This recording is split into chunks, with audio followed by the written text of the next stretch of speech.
I'm more excited than emotional about it. Naging tradisyonal na para sa pamilya ni Vic Soto na magtipon-tipon tuwing sasapit ang Noche Buena. Pero kumpleto ba ang mga anak niya? Hindi naman lahat. Kung sinong available, meron silang kanya-kanyang mga lakad din eh. Sina Oyo, I don't know what their plans are yet.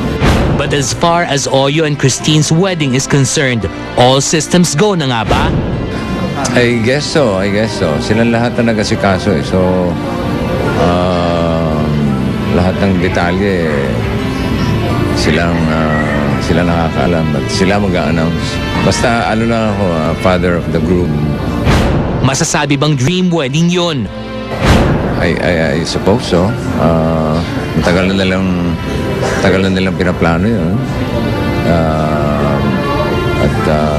I'm sure it'll be, it's gonna be very intimate and meaningful wedding.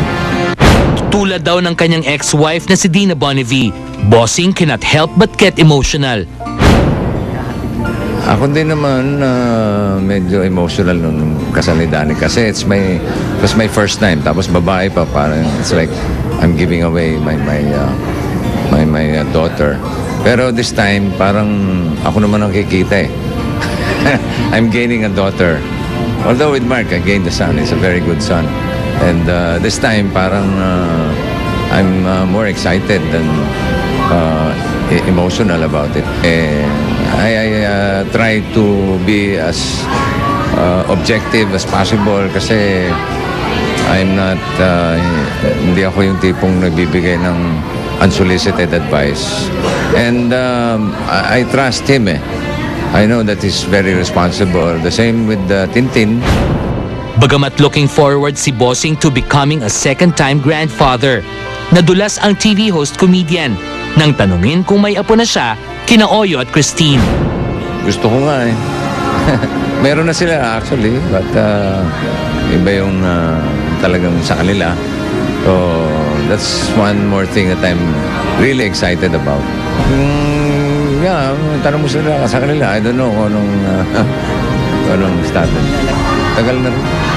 Sa boy. Oo.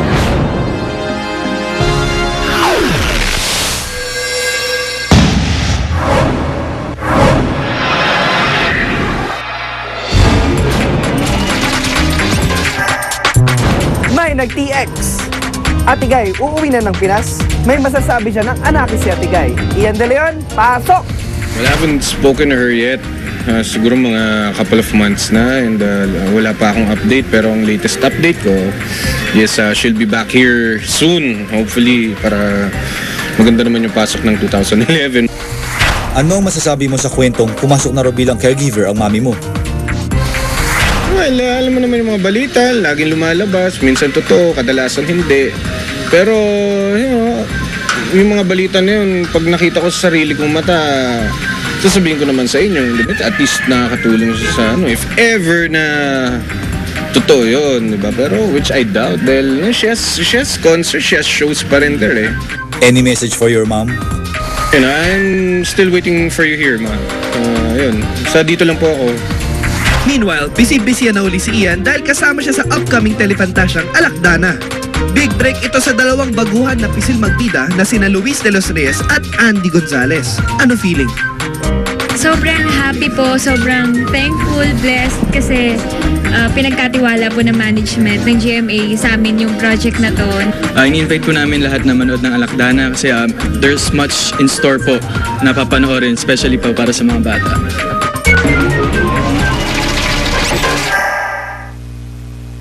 Michelle Van Eimeren, kumpirmadong may partisipasyon sa kasal ng ex-husband niyang si Ogie Alcacid.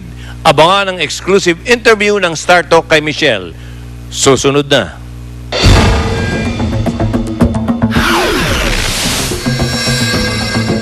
Elsie Reyes at Paula Abilino celebrate their first Christmas with son Ethan Aquio. Next na yan! This is our first Christmas together as a family. May mga plans rin for Christmas.